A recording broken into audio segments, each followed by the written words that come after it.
everybody, and welcome back to the Leeds Lens for your Leeds United news show. And like I mentioned on the match reaction yesterday, we have boatloads to talk about today. And there's actually even news updates that have come in today. There's a story about Piroe, that a permanent offer has come in from Ipswich Town. But it's also, more importantly, because let's be honest, exits are great, but the incomings are what everybody cares about. And there's been a report this morning from the trusted David Ornstein saying that Strand Larson would be open to the Leeds United move as well. So we'll talk about that. We'll talk about Strand Larsson, like I said as well. I also want to talk a bit more about the game yesterday as well, because I've got some further thoughts. More of like a, do you know when you used to do the closing whistle? More of like a sort of closing whistle element to the Everton draw. What I actually felt of it. Are we drawing too much? I've seen a bit of talk about Tanaka, and there actually is a report around Tanaka that apparently is on Galatasaray's short list of a potential midfielder for them as well. So we'll talk a bit about that, but I don't think that's particularly true. But I do want to talk about Tanaka anyway, so it kind of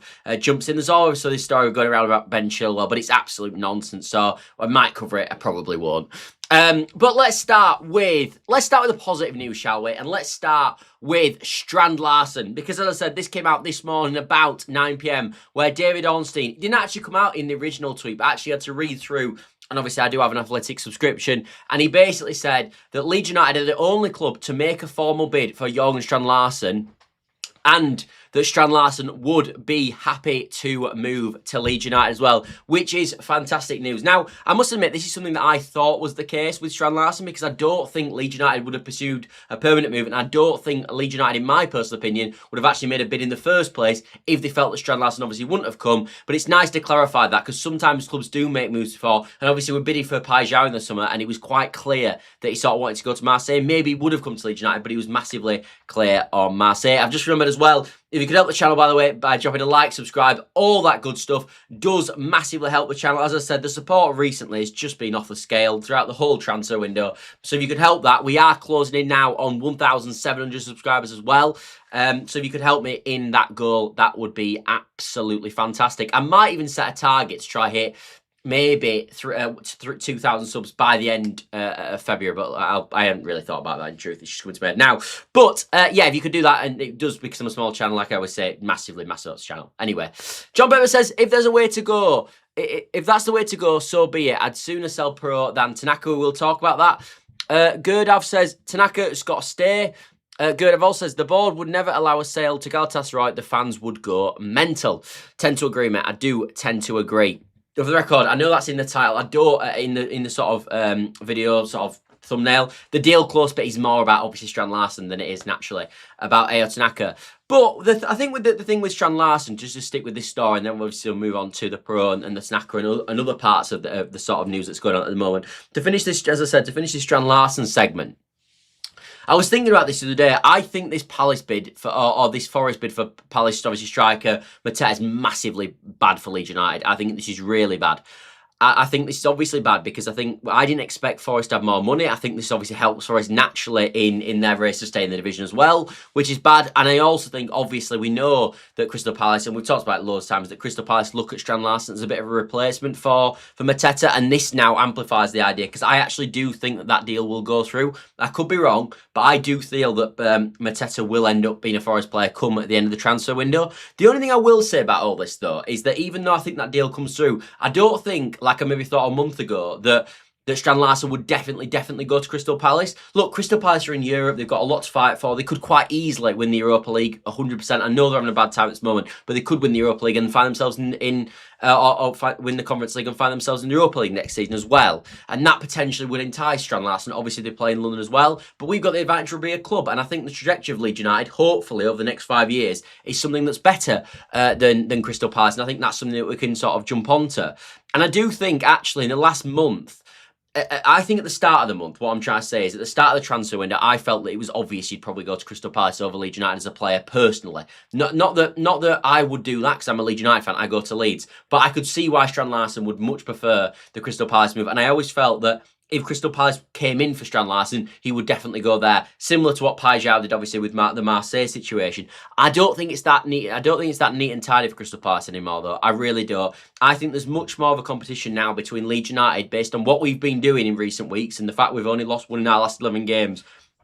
And obviously the form that Crystal Palace are on at this moment in time as well, that I think actually has changed the dial a bit. And I don't think it's as obvious that he will just pick Crystal Palace over Leeds United as potentially before. So yes, do I want this Mateta deal to go through, with Mateta going to Forest and then obviously them looking at Strand Larsson? Absolutely not. I think that's really bad for business in a number of ways. But in the same regard, I don't think that it's as I said, it's as obvious that he's now just then that's it, and he's obviously just going to pick Crystal Palace. So I think that's something to bear in mind, and that is a positive, because that is fundamental of what we've been doing on the pitch, and actually what they've not been doing on the pitch as well. Paul says, we are in need of a good goalkeeper. We are, Paul. We are, Paul. The only thing is, I think Darlow's quite a safe pair of hands when it comes to the goalkeeper, in my opinion. I thought he actually played really well yesterday, Carl Darlow. I think he's in, hopefully we'll see him improve game by game. I thought he was a bit shaky in the Fulham game, but kept his clean sheet. And then I thought yesterday there was nothing he could do with the goal, in my opinion. And I actually thought he played well. Made a really good save from that Trivella shot from Barry as well. It might have been offside, but it was still a really, really good save. And I thought he looked much better. His handling was much better. He looks a better goalkeeper than Piroe. His frame looks better. Everything looks better.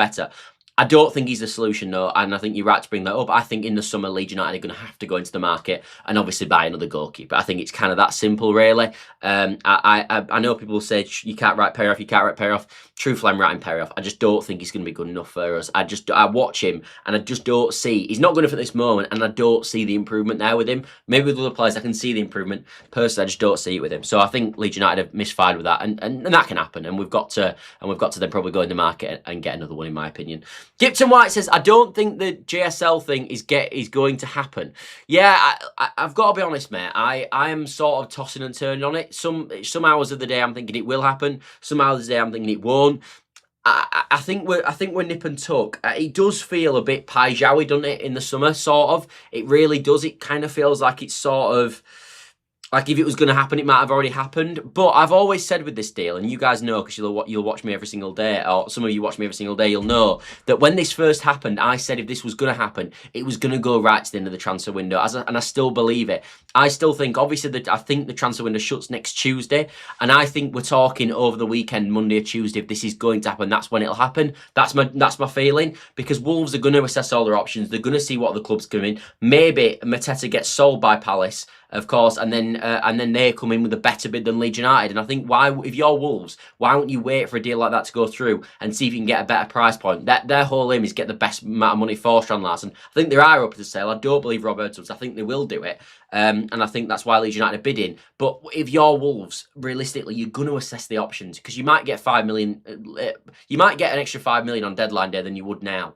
And they know clubs are interested anyway. So why would they not do that? So, as I said, yes, I'm tossing and turning over if he come or not. But if he's going to come, it was always going to be late. It really was. BMG says, in my opinion, we should give Tanaka and Nonto enough minutes to keep them in the shop window and then consider selling them in the summer. I like them, but clubs have to churn the squad these days.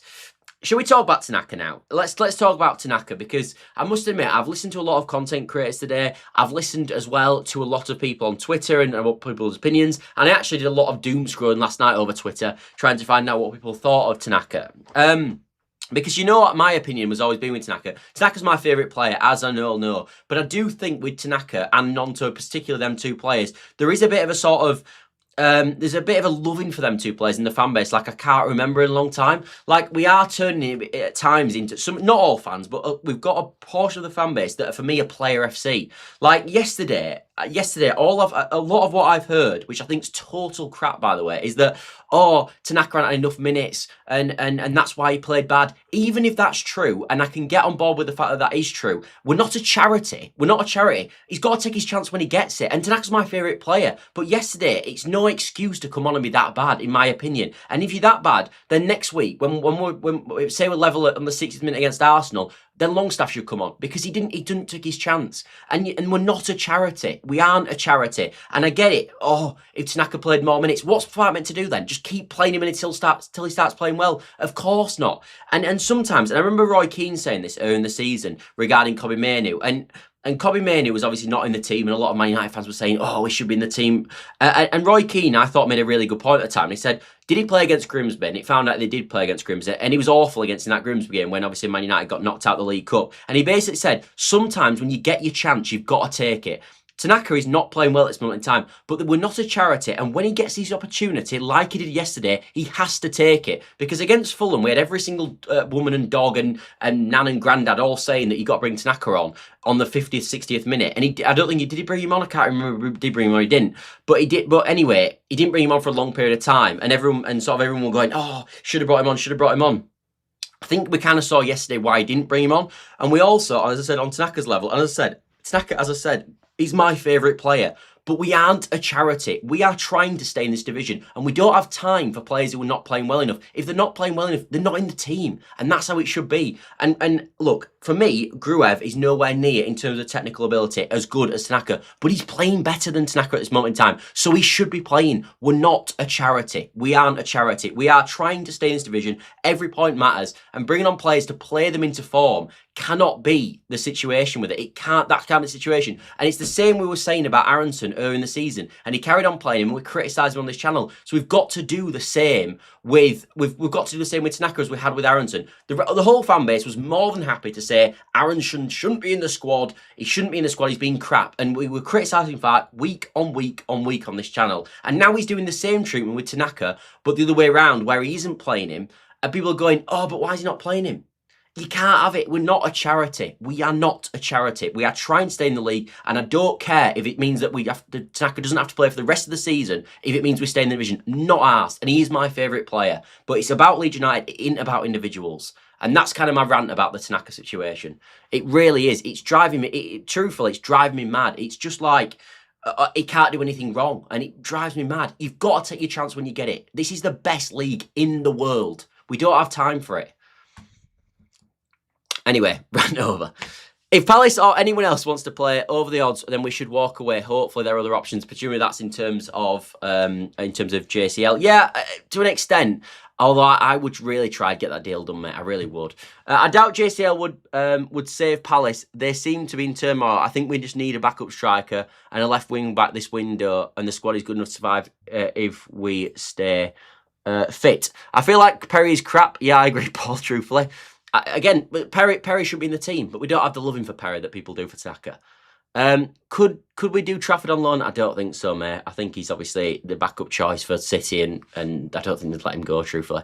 I don't think Tanaka has the physicality for our style of playing now. See, this is where I disagree. I don't think Tanaka's a bad footballer. I don't think he is. It was only a few months ago when he was banging him in against Chelsea and scoring in the last minute against Liverpool. This isn't a bad player. He's just not playing well at the moment. But when they're not playing well, they can't be in the team. And it just can't be a case of play him until he starts playing well. Because you could argue that at certain points yesterday, if he'd have made better choices, we might have won the game. Now, I don't think that the whole thing was on Tanaka, and I still buy this point. I still think Ampadu and Farke have to take massive responsibility, in my opinion. Ampadu always drops too deep, so that's the problem with him. And Farke should have made the subs earlier. I can agree with that. That's all true. And it's not all on Tanaka's fault. But we were just talking about Tanaka there. That's why I was making that point. Realistically, we need something. We need to do something about Piroe, Meslier, and Gruev. I disagree on Gruev, mate. I think he's been pretty decent recently. Let's have a look. Longstaff has his chance to a big miss. Yeah, well, in my opinion, Longstaff should probably maybe he starts Gruev again against Arsenal. I'm not sure. He might start Longstaff from the start. But whoever it is, if Gruev starts, then it should be Longstaff coming on. And on the same regard, if Longstaff is on the pitch, then Gruev should come off the bench, because them two are just playing better at this moment, and that's fine. There's no wrong with that. There is as much love in Tanaka as there is for the opposition for Gruev. Tanaka is probably a better footballer, but Gruev's played a lot better during the run, which is no coincidence. Potentially. I don't think. Look, at the start of the season, Gruev wasn't good enough for me to play in this Leeds United team in the Premier League. That was my feeling. Maybe he's a backup, but couldn't play. But he's proved me wrong. He's played really well recently, and that should be rewarded with good performances. And truly, he's on good form. Tanaka was the opposite. I thought Tanaka in the summer was going to be brilliant this season. And at points he has been, as I said. First game against Everton, for me, was man of the match. So he can play well against Everton. It's happened before. And also, as I said, against Chelsea, he was brilliant. Scored a great goal. Against Liverpool, when he came on, made a difference. And a few other players. And he's played well at points this season. But it don't just mean that he has to play every week. That's all I'm saying.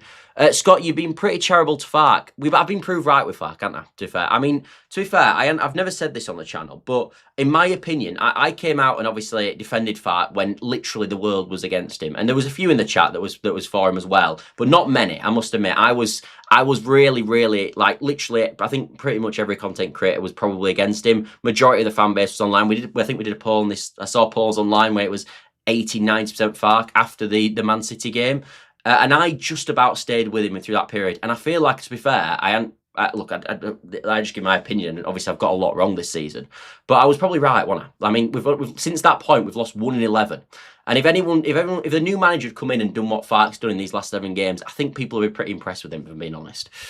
I agree. No place for romance. He was terrible, even though it was the wrong type of game for him. Yeah, it was. And that is true. That is true, Gipton White. It was the wrong type of game for him. I thought Longstaff should have come on because it was a game for a runner in there. And Farke and Tanaka, to be fair to him, isn't a runner. Although, to be fair, when he was on the ball and did have to try and make passes, he was pretty crap at that as well. Gurdev says, Farke is driving us in the right direction. There's no benefit in sacking him. Yeah, are people talking about sacking him? That'd be crazy for me. The Ron Davis says, Palace are selling too many and managers threatening to leave. So if Larsen says no to Palace and prefers Leeds, then Palace won't get him. Yep, I agree. It grinds my gears when people jump on Farke and say he should have made earlier subs. Like it's dead simple. The same people who wanted Joseph to be first choice. We can't be perfect every game. We had a thing for Joseph, didn't we? And we've had a thing for Ramazani.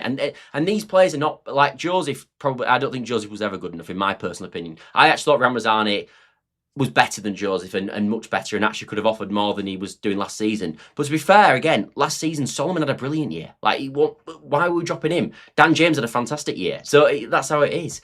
And when Ramazani, I remember Ramazani getting a chance against Derby away, and he absolutely stunk the gaff up. And again, everyone came on and went, yeah, but he hasn't really played. But sometimes when the other lad is playing really well, when you get your chance, you've got to take it. This is high level sport. These are paid big money to perform at certain points, and you might only get one chance. But when you get that chance, you've got to take it.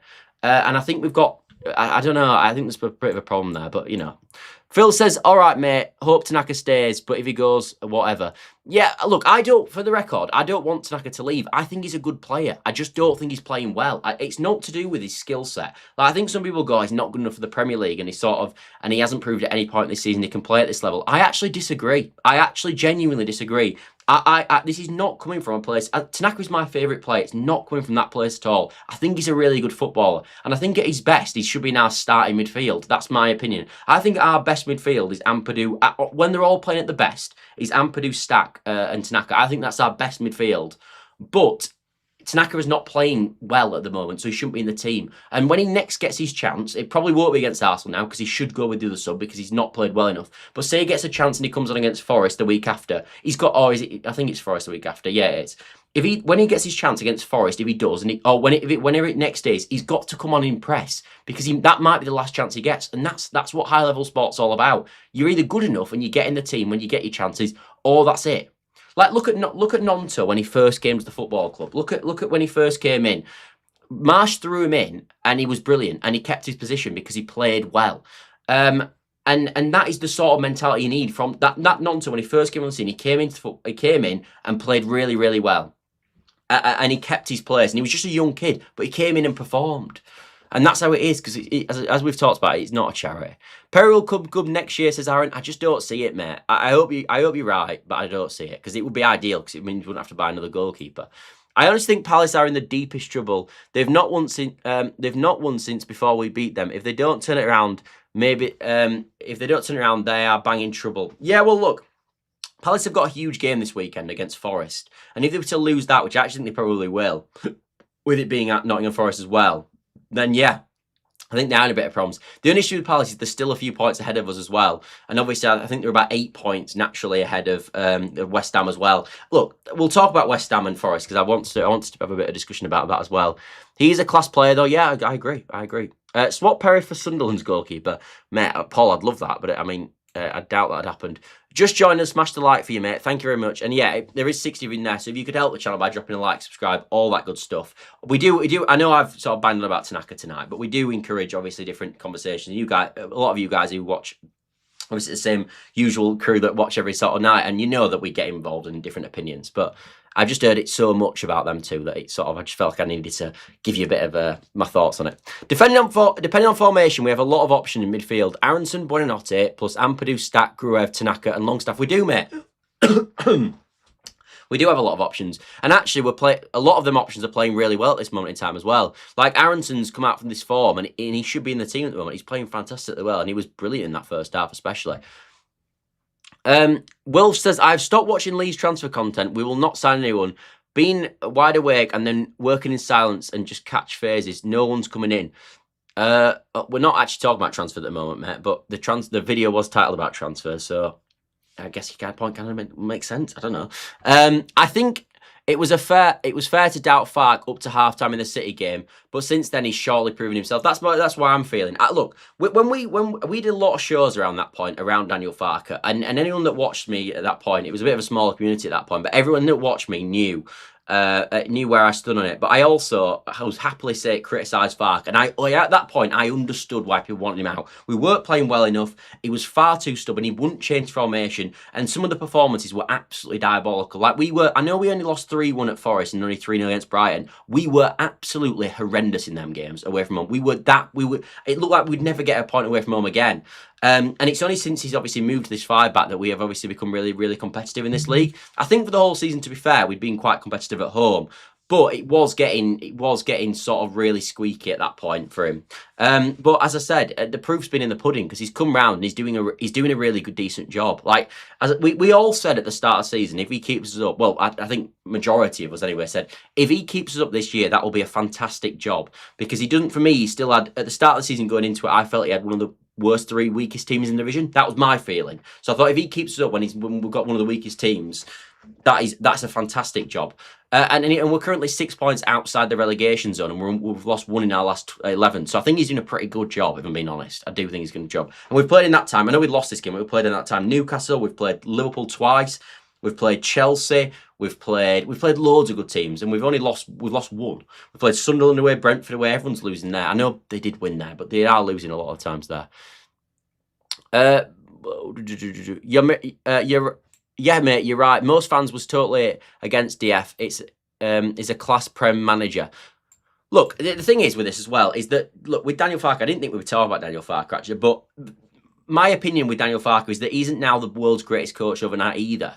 But he was never the worst manager in the world when we were doing crap either. But he's proven himself really well at the moment, and we can only go on what we're going off. And if he was to keep us up, I think that for me, the talk of him being sacked in the summer is madness. I mean, he's consistently done what he's been told to do. And actually, the only season, if he keeps up this year, the only season that he hasn't really been done probably his job from what we expected was the first season, and he did get probably as close to getting promoted as humanly possible without getting promoted. That doesn't mean that he didn't fail in that first year. He did, but when you get that close to it, then you know, I think you've got to have a bit of understanding. And also, then he did his job next year and we got 100 points. So I understand the frustration of drawing last night, but they're a top half team, and we more than matched them. 9 times out of 10, their goal doesn't go in. Play like that, and we'll stay up despite the drop off. I did think there was a problem second half, and I criticised it in the show after the game. But I don't just think it's a manager problem. I think we've got a part. I think it's, as I said, I took a lot of it on Ampadu as well. I thought Ampadu was massively responsible yesterday. He's one of the worst players for dropping deep and not being aggressive when he needs to be aggressive in the midfield, and that causes massive problems. And he as the leader on the pitch, you've got to sometimes tell your players and get into Stack and get into Gruev and get them pressing out and not just going back and back and back. Because it wasn't the defence's fault, by the way. everyone, I think sometimes people go, oh, well, Strauch should have pushed out more and Rodon should and Bornau should. I actually disagree. For me, the midfield dictates the situation, because if the midfield drops back, which it did yesterday, it kept dropping and dropping and dropping second half, then this is the difference. The defence have to go back with them, because if the defence don't drop back and they drop back, then the ball goes over the top and they score and Barry's in, because that's obviously how it works, because no pressure on the ball, you have to drop as a defence. That's classic sort of tactics, and that's been done from since you were 4 years old, sort of, in the football world. So I don't think it was their fault. I thought it was the midfield's fault massively. And when you've got your captain in the midfield, I think there should be more. I think he should be better at sorting that. But look, this is we are a newly promoted team. We're still learning on the job. We're not perfect yet, but there is signs there that we can be a really decent team. And I think we've played well now for a longer period of time to say that we are quite a decent side. Probably David would be a good backup if DCL doesn't come in. Yeah, I quite like him as a profile, Aaron. He's 6'7", probably fits the bill. I haven't watched loads of him though, I must admit. Farke's proven he is able to compete at this level, but he's still too cautious. There have been many games this season, including our good run, where we've dropped points unnecessarily. Yeah, but everyone makes mistakes. Like when Rodon plays, mate, and Rodon's been a really good centre half for us. He didn't do everything perfectly. Like, mistakes do happen, and managers do make errors. But for the most part, over this run, because you can tell with the results, we've done pretty well. He's got majority of the decisions right, but no one's saying he's wanted every decision right. I mean, I agree with that. But no manager ever makes every decision right, do they? Palace are only 2 ahead of us. 1 game, we can catch them. I think we should finish ahead of them unless they turn it around. I just think they've got probably enough of a good squad and enough of a good manager, mate, to be all right. Zach says, hello, everyone. Hi, mate. How are you? The trouble with Palace is that the manager is not happy, so most of the players aren't. They've lost their 2 best players and are about to lose another. They're in it. No, they are. They're 100%. They're in the battle, and potentially Spurs. The thing is with this BMG is that you're in it till you're not, aren't you? Like, I don't think Forest are going to go down. I've said this for weeks on weeks on weeks. Yes, they've been playing bad. I just always felt the squad's far too good, and I think they will stay up. And I definitely think they will stay up, in my opinion, now. After that Brentford result, that's just my feeling. And I think the same with Palace, and I think the same with Spurs. But they're all in it until you're not. Like, Spurs are in it because the form is absolutely abhorrent. They've got terrible fixtures coming up. If they don't win any of them, then they're going to be really in it. And you're in it till you're not. The year that Leicester went down with us, I never thought Leicester were going to go down. I thought they had loads of top players. They had Barnes, they had Maddisons, they had Tillemans in the midfield. They had Jamie Vardy, who was still pretty decent at that point, a few years younger than obviously he is now as well. And I thought they had quite a good side, and I never felt they were going to go down. But they did. And good teams have gone down before. They have. And you're in it till you're not. You are. It's the same with the title race. Like, Villa are in the title race until... I don't think Villa are going to win the league. Of course I don't. I think it's between Man City and Arsenal. And I think Arsenal probably will win it. But you're in it till you're not. And they're in it right now, Villa. And it's the same with all these other teams. We were very unlucky in a lot of games before the City game. Spurs, Bournemouth and Fulham, we were really unlucky dropping points. Yeah, we were. But the Bournemouth game, again, I felt we dropped. We did drop. We did the same mistake at Bournemouth and Fulham, to be fair, as we did last night for me. We need to learn to draw draws into wins. We do, mate. And I actually thought. So we've had 3 1-1 draws away from home. We've had Sunderland away. We've had Brentford away, and we've had the Everton game now as well. I thought the Everton was the worst of them in terms of as a tactical basis. Like, with them other 2 games, we actually went 1-0 down, and we thought we did quite well second half to get back into it. And obviously, I think we scored quite late against Brentford, a bit earlier obviously against Sunderland, but we recovered the points almost. Whereas yesterday, it did feel like we threw it away a bit more, didn't it, John? That's what I feel, mate. And I think it's even crazier, fans that think that was the reason why he changed formation. I'm not fully sure what you mean there, Philip, truthfully, mate. Aaron, that's a decent call. I think the physical striker may be alone with an option, maybe. There must be a few options. Hopefully their activity behind the scenes. And just say with this, because I actually agree with you. Like, in terms of that promise of David, I actually do think he's probably quite a decent option. My honest feeling, though, genuinely, is that it's Strand Larsson or bust with the striker. And I actually think it's Strand Larsson or bust for the transfer window. I think if they don't get Strand Larsson, they won't do anybody else. I do think it's Strand Larsson or bust. And I've thought it for probably a week or so now, and I've said it quite a few times on this channel. That's kind of my feeling. I agree regarding the second half last night. The goal was coming, but to be fair, they only had 1 chance before they scored, and it was offside. We did murder them in the first half, don't forget. Yeah, and potentially if Calvert-Lewin had scored, we'd have been 2-0 up, and we might have gone on and won. I'm not sure we would have, though. I don't think you're giving Everton enough credit for the second half. We were pinned by superior players. Dewsbury Hall, Branthwaite dictated the game. Ampadu is one man in the midfield. Fair. I think that's fair enough. I think that's fair, mate. Regarding Palace, it just depends the morale is. They might be demoralised. On the other hand, they might be fighting. Results suggest the former. Shocking run they're on. True. And like we said, they're in it till they're not. Paul Motson, why is Perry crap? It's been crap for a long time, to be honest. Gipton, I agree. Everton brought on good players and went for it. Tough to combat that versus an established team. Agreed. Corporal says, evening, lads. Evening to you too, mate. I wonder if we could or get Isidore. Unlikely, but he'd probably work. I don't think Isidore's the right profile, mate, if I'm being honest. Isidore's a small, sort of 5'9" striker, and I don't think he's the sort of profile we need. We need another big bruiser up there. DCL doesn't shoot.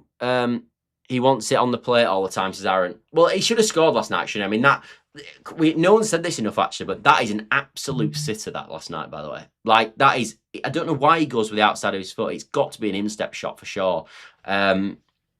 So, yeah, that was a sitter. And he had a chance in the second half anyway, cut inside. He didn't... I don't know what he kind of did. I hope that's wrong. Never put all your eggs in one basket. I just think that it's like, I just don't think they're going to spend, like, I know the money's there for Strand Larsson in terms of we bidded 33 plus add-ons or whatever, which is obviously the bid that's been reported. I don't think they'll spend that money, because that's a lot of money for Leeds United to spend, and I don't think they'll spend that unless it's the exact player they want, and I think Strand Larsson's the one. So it's like the Piroe thing and the Muniz thing in the summer. We didn't get them players, and then we didn't end up spending that money on them, that same amount on another player of that valuation. We just moved on, and I think that's what Leeds United do. I think they've got these high targets that they go for, like with Piroe obviously in the summer, and obviously like with Muniz, and then when they don't get them, they don't go and get the next one, if that makes sense. And I think that's, I do understand that, if I'm being honest, because it's we've probably only got in the summer maybe 120, 130 million to spend, something like that. Spending 40 million on one player is a third of your budget, so you can't just go, oh well, let's just get the third best choice. I don't know. Isidore is 6'1", by the way, and pretty physical. Is he 6'1", mate? I didn't know that, but I've never felt he's that physical, if I'm being honest. Isidore is not playing in the starting 11 for Sunderland. Why would he play within this Leeds team? I know what you're saying, Sebastian, but I don't always agree with that logic, mate, I must admit. Rather have Tanaka than Gruev. As a player, yes, but I wouldn't rather start Tanaka than Gruev right now. They won't be putting the whole amount of money down. No, they won't, but in terms of like... in terms of they wouldn't spend that transfer fee unless it's the absolutely perfect one, if that makes sense. Raheem Sterling, would you take him, Scott? I've had a thing about Raheem Sterling for a long time. I think he's rubbish. Like, I think he's absolutely terrible. So, possibly, but I don't think we really need a winger, and I don't think it's true anyway, if I'm being honest. So, I possibly would, just for an extra player, just to have a signing, but I'm not that sold on him, to be honest. Should we talk about this Piroe bid? No, actually, I want to talk about West Ham first, and West Ham and Forest, because I was thinking, this is something I've been thinking for sort of since the game last night, and I just wanted to share it to see what you guys think as well. But I think, to be honest, that people are overreacting a bit with the West Ham situation.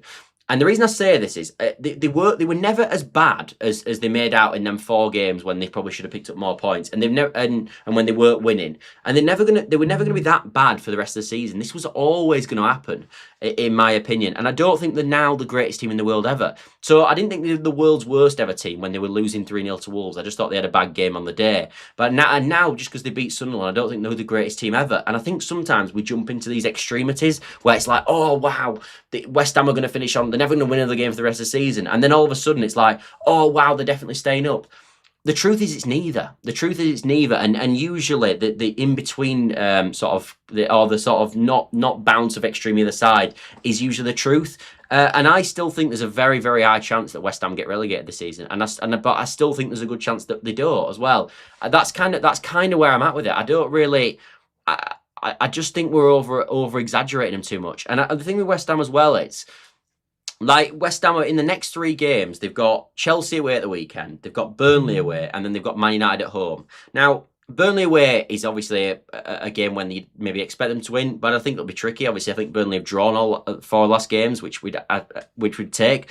And if they don't beat Chelsea and they don't beat Man United, and I don't think they will win them games actually, because I think Chelsea will beat them this weekend, and I also think Man United, I don't really want to say this, but I do think Man United have got a lot of quality, and I think they'll go on a bit of a run to the rest of the season, and I think they will get in the top 4, Man United.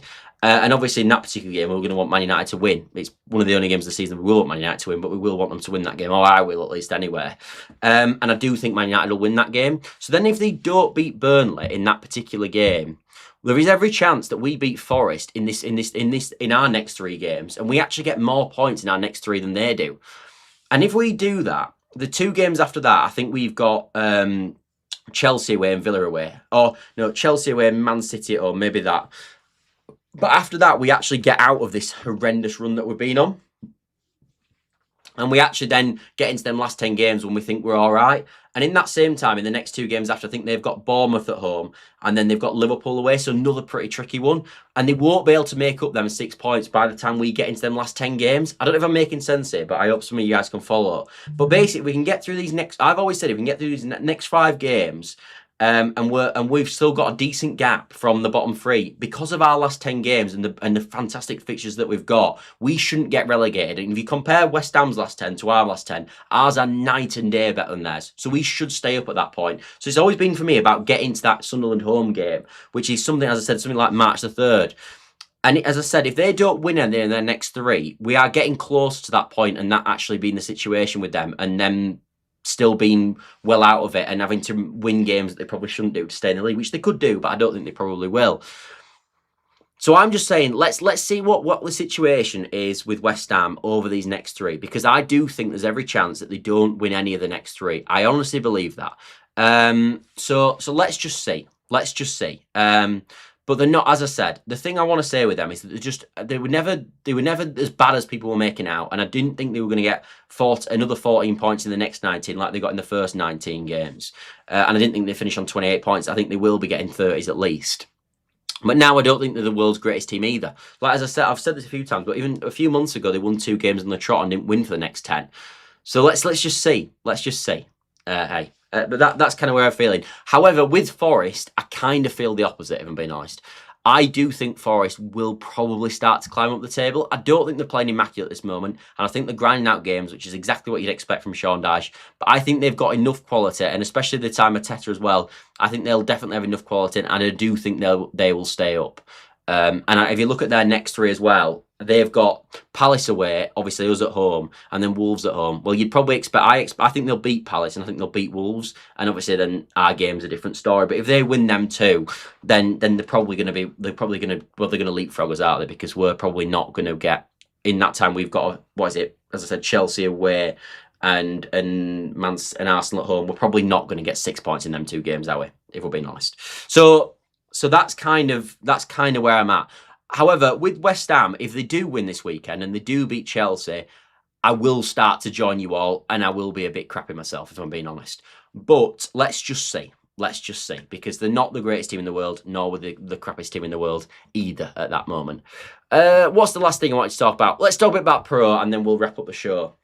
Piroe, obviously, there's been a bid from Ipswich today. It's coming from Dutch reports saying that basically Piroe is got an offer and it's a permanent deal. Finally, I think the first one a lot from Ipswich for him to join there. I've said this a few times with Piroe, and I just think he should leave the football club. I do think if Strand Larsson does join the football club as well, then Piroe will leave. I've said this a couple of times, but I still believe it. I think then he'll turn into 4th choice striker, and then he will be out the door. But I don't think Ipswich is a bad move for him, actually. I know he didn't want to play in the Championship again, and I get that. But what I'd say to him is, look, if you go into the Championship now with Ipswich, score enough goals, get them promoted. They should get promoted, really, with the squad that they've got and with the manager that they've got at the helm as well. And I think they will get promoted. I think they will probably finish 2nd in that division. If they do that and they get up and they get promoted, then you should have a good chance of playing a Premier League season with them in the Premier League. So I think, I don't know if he's been poorly advised or I don't know what we're selling him in the club. But if I was him, I probably would go to Ipswich, because I don't think that's a bad move for him. It's not, like, I understand not wanting to go to Leicester, for example, who are never going to get promoted this season now. And I understand not wanting to go to Southampton. I don't think they're going to go up either. But Ipswich, I do think will get top 2, and I do think they'll go up. And obviously, if you add him as well, They've added they've added somebody else today as well. They've added Dan Neil today as well, who I think is a good signing for them. I think they will. I think they will go up at Ipswich. I do. I think they will go up. So as I said, for me, I don't think that's a bad move for him, if I'm being honest. And I do think he should probably go. And it obviously would be a massive favour if he did, because I think we need the money that he's probably going to offer. And maybe that's what's pushing me to say that opinion. But that's kind of what I think. BMG says, I think 1 point a game keeps us up. That's 1 win, 1 draw, 2 losses away in every 4. If we can do that through Feb with a few points, we have an easier run after that. Exactly, mate. But 1 point per game from this point gets us to 41. I think 41 will probably just about be enough. It's just that West Ham on the final day, innit? That's the only thing, is that if we didn't have West Ham on final day, I'd feel much more comfortable. But that is the only one that you're like, oh, crikey. Piroe doesn't want to go, unfortunately. I don't think he does now, mate, but I still believe if Larsen comes in, that he will end up moving on. Leeds will have to go. Leeds will have to offload some players to pay for Larsen. They will, Carol. You're absolutely right. I do like JSL, but I only think for the right price, in my opinion. We need cover for DCL, Nemecha, and Gabby get injured. If they all stay fit, we can stay up with what we have. Yeah, I do agree with that. You're not touching Sterling, not even with someone else's. Yeah, look, we're not going to sign Sterling, I don't think. He's also on like crazy money. So, you know. I still think West Ham will go down, says Aaron. Yeah, look, as I said, they might not go down, but it's just this sort of... It's the same people that literally a week ago were telling me that, like, it didn't matter that they beat Spurs because we won anyway, and sort of they're still crap and all this sort of crap. And then week after they win again, and everyone goes, oh no, they beat Sunderland, who are absolutely atrocious away from home, and have I think picked up and have scored 4 away goals all season before the weekend, and now all of a sudden they're the world's greatest ever team. And it's like, well, maybe neither of your opinions were right, mate, and maybe they were just like not as bad as everyone thought they were, and you know, and they were actually going to win some games at some point. I think Palace are in free fall. I hope they keep Glasner and to avoid the new manager bounce. Spurs have got some good players, but it's toxic down there. Look, I actually don't think Palace or Spurs are going to get relegated. But as I said, you're in it till you're not. Scum go on a good run. That is some bad language. I know, mate. I know. I don't want to say it, mate. Although, let's hope they beat West Ham. Let's say it quietly, Philip. But I do hope they beat West Ham. But yeah, I mean, oh look, this is definitely not the Scum channel. That's for damn sure. But and there's definitely enough of them as well. But they have got quite a lot of attacking quality on this Scum. As much as I hate to say that, like they've got Mbeumo, Cunhas, Bruno Fernandes. As much as these players are absolutely rancid, they are quite a decent. Probably a decent attacking outlet in terms of individuals. So hopefully they can do a job and turn up for that one game and maybe beat Forest if they've got them again this season. Gibson, that's what it also what grabs the beers. What people are saying that we should be firmer and make him leave. We can't make him. He has a contract. You are right, BMG. You are right, BMG. I'm more talking from Piroe's level. I just don't think Ipswich is a bad move. The West Ham versus Sunderland was flattering because Sunderland were awful. They were, mate, and they missed Granit Xhaka as well, didn't they? Bring Caleb Ekaban back. Oh, mate, God.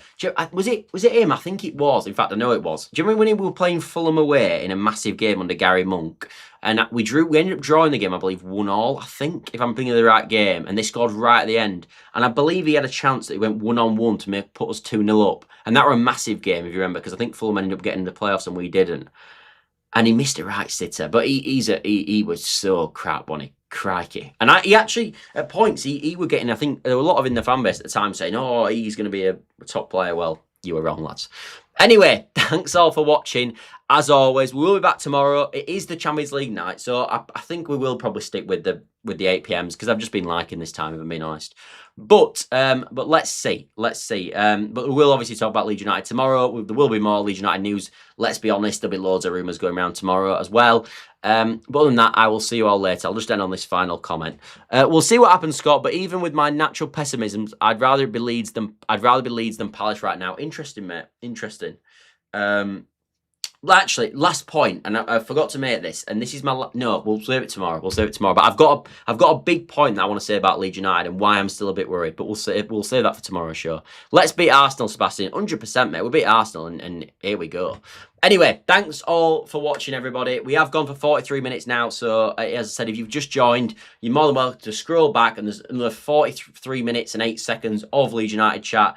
We talk about Strand Larsson, loads of different topics, so you're more than welcome to do that. And if not, if you could help the channel, as I said, by dropping a like, subscribe, all that good stuff does massively help the channel. But other than that, I will see you tomorrow, everyone, and thanks for watching. See you later, everybody. Bye for now.